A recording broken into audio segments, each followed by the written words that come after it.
क्या आपको पता है कि सिर्फ एक तरह का खाना खाना, चाहे वो सिर्फ सब्जियां हो या सिर्फ मीट, असल में आपके शरीर को नुकसान पहुंचा सकता है।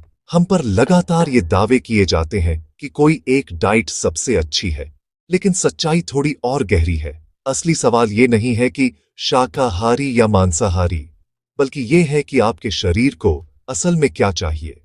प्लांट बेस्ड और मीट बेस्ड दोनों डाइट के अपने फायदे हैं, लेकिन एक्सट्रीम्स शायद ही कभी सबके लिए काम करते हैं। अपने शरीर को एक कार समझो, इसे सही फ्यूल चाहिए, और वो फ्यूल हर इंसान के लिए अलग हो सकता है। आपके जीन्स, लाइफस्टाइल और यहाँ तक कि आप कहाँ रहते हैं, ये सब अफेक्ट करता है कि आपके लिए सबसे अच्छा क्या है। ट्रेंड्स फॉलो करने की बजाय अपने शरीर की सुनो और सोच समझकर चॉइसेस बनाओ। साइंस और ट्रेडिशनल विजडम दोनों में सही खाने के बारे में वैल्यूएबल लेसन्स हैं। चलो शोर को कम करते हैं और एनर्जी और खुशी के लिए खुद को नरिश करने पर फोकस करते हैं। गोल ये नहीं है कि खाने की डिबेट जीतें, गोल ये है कि अच्छा महसूस करें और अच्छे से जिएं। क्या आप यह डिस्कवर करने के लिए तैयार हैं कि आपके शरीर को असल में क्या चाहिए? चलो शुरू करते हैं। एक वेजिटेरियन डाइट जब सही तरीके से की जाए तो फाइबर, विटामिन्स और मिनरल्स से भरपूर होती है। रंगीन प्लेट्स, ग्रीन, रेड, ऑरेंज का मतलब है कई तरह के न्यूट्रिएंट्स जो आपके शरीर को प्रोटेक्ट करते हैं। स्टडीज बताती हैं कि प्लांट बेस्ड डाइट से हार्ट डिजीज और कुछ कैंसर्स का रिस्क कम हो सकता है। आयुर्वेद जैसी पुरानी परंपराएं प्लांट फूड्स की शुद्धता और एनर्जी की तारीफ करती हैं, लेकिन ये सिर्फ मीट स्किप करने के बारे में नहीं है। ये लोकल, सीजनल और फ्रेश खाने के बारे में है।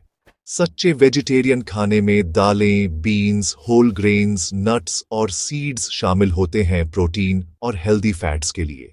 ये रेस्ट्रिक्शन के बारे में नहीं है, बल्कि एबंडेंस और वैरायटी के बारे में है। यहाँ तक कि एक वेजिटेरियन डाइट भी अनहेल्दी हो सकती है अगर उसमें सिर्फ फ्राइड स्नैक्स हों। की है बैलेंस और ये सुनिश्चित करना कि आपको सभी जरूरी न्यूट्रिएंट्स मिले।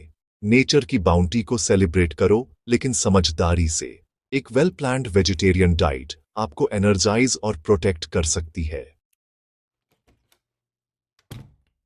नॉन वेजिटेरियन फूड जैसे मीट, मछली और अंडे हाई क्वालिटी प्रोटीन और जरूरी न्यूट्रिएंट्स देते हैं। वे कंप्लीट प्रोटीन और विटामिन B12 और हीम आयरन जैसे न्यूट्रिएंट्स प्रोवाइड करते हैं जो प्लांट से मिलना मुश्किल होता है।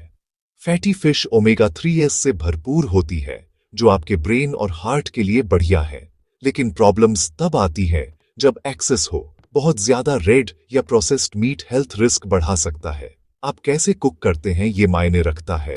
ग्रिलिंग या बेकिंग डीप फ्राइंग से बेहतर है। हमारे पूर्वज मीट को मॉडरेशन में खाते थे, फ्रेश अनप्रोसेस्ड कट्स चुनते थे। आज बैलेंस की है लीन मीट, हेल्दी कुकिंग और ढेर सारी सब्जियां। नॉन वेजिटेरियन फूड एक एक्टिव लाइफस्टाइल को सपोर्ट कर सकता है, लेकिन इसे आपकी प्लेट पर हावी नहीं होना चाहिए। क्वालिटी को क्वांटिटी से ऊपर चुनो, स्मार्ट चॉइसेस बनाओ और सब्जियों को भी स्पॉटलाइट शेयर करने दो। मीट एक हेल्दी डाइट का हिस्सा हो सकता है अगर आप इसे सही तरीके से करें। मॉडरेशन और वैरायटी जरूरी है। तो क्या जवाब है? शाकाहारी या मांसाहारी? कोई भी एक्सट्रीम नहीं। असली सीक्रेट है बैलेंस और अपने शरीर की जरूरतों को सुनना। आपकी परफेक्ट डाइट आपके जीन्स, लाइफस्टाइल और एनवायरनमेंट पर डिपेंड करती है।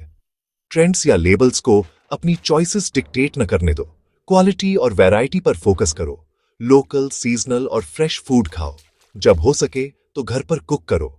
अपनी प्लेट को ग्रेन्स, दालों, सब्जियों, फलों, नट्स और सीड्स से भरो। अगर आप मीट खाते हैं तो उसे साइड डिश रहने दो, स्टार नहीं।